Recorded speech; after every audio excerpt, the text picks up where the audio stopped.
Bismillahirrahmanirrahim.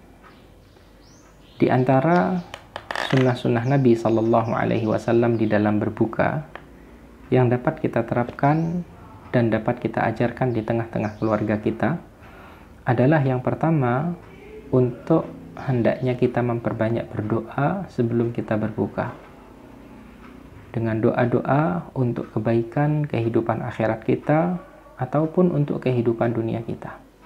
Karena waktu-waktu ini adalah masuk pada keumuman waktu di mana kita diperintahkan oleh Allah untuk berdoa, di mana Allah berfirman, "Ud'uni astajib lakum."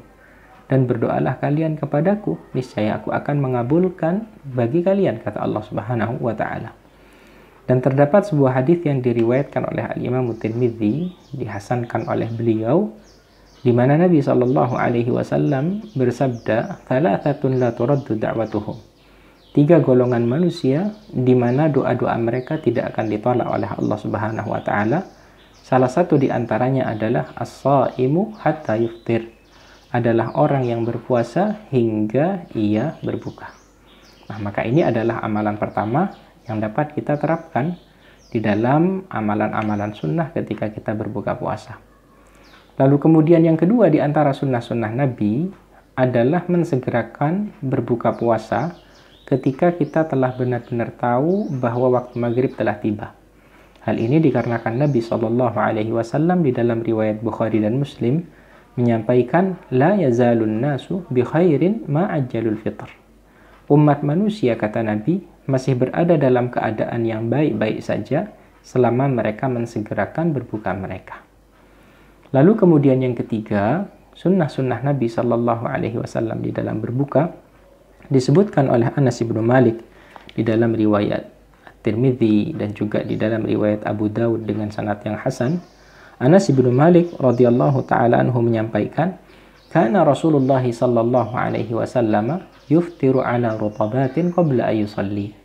Adapun, kata Anas, Nabi sallallahu alaihi wasallam memiliki kebiasaan membatalkan buka puasanya dengan terlebih dahulu memakan rutab. Rutab ini adalah korma yang setengah matang. Ini sebagaimana disampaikan oleh Anas sebelum Nabi melaksanakan ibadah sholat. Yang lalu kemudian Anas menyampaikan, fa'illam takun rutabatin fa'ala tamarat. Yang kalau misalkan Nabi tidak mendapati adanya rutab, maka Nabi Shallallahu Alaihi Wasallam terlebih dahulu berbuka dengan korma. Yang lalu kemudian kata Anas bin Malik, fa'illam takun fahasa hasawatin mimma. Tapi kalau misalkan ternyata korma juga tidak ada, maka yang terlebih dahulu dilakukan oleh Nabi untuk membatalkan puasanya adalah Nabi Shallallahu Alaihi Wasallam meminum air.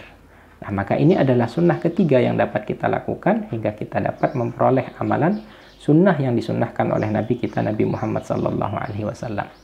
Di mana Al-Imam Ibnul Qayyim di dalam kitabnya Zadul Ma'ad menjelaskan amalan dari berbuka puasa terlebih dahulu dengan memakan korma merupakan bentuk rahmatnya Nabi Shallallahu Alaihi Wasallam kepada umatnya, di mana orang yang berpuasa itu lambungnya berada dalam keadaan kosong, yang mana kalau misalkan makanan pertama yang terlebih dahulu masuk adalah makanan-makanan yang manis seperti halnya korma, maka di sini akan lebih mudah dicerna oleh lambung, akan lebih menyehatkan orang yang melakukan hal tersebut, akan mengembalikan kekuatannya, terutama penglihatannya, sebagaimana disampaikan oleh Ibnul Qayyim. Dan sunnah Nabi Shallallahu Alaihi Wasallam untuk memulai air terlebih dahulu ketika memang tidak didapati yang namanya korma. Ibnul Qayyim menjelaskan bahwa orang yang berpuasa itu lambungnya berada dalam keadaan kering. Maka ketika yang terlebih dahulu dimasukkan adalah air, maka hal ini akan membasahi lambung dan ini merupakan sesuatu yang baik. Nah, yang mana lebih daripada itu, ketika Nabi Shallallahu Alaihi Wasallam melakukan suatu amalan dan seorang Muslim mengikuti apa yang dituntunkan oleh Nabi Shallallahu Alaihi Wasallam, maka kita akan memperoleh pahala sunnah tersebut.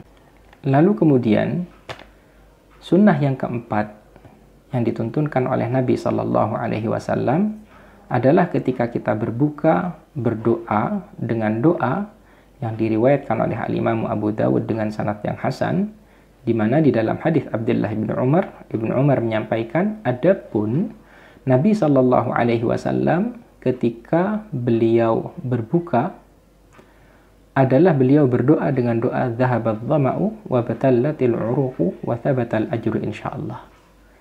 Hilang rasa haus, lalu kemudian kerongkongan pun terbasahi dan pahalanya tetap di sisi Allah Subhanahu wa taala. Ini adalah doa yang dituntunkan oleh Nabi sallallahu alaihi wasallam.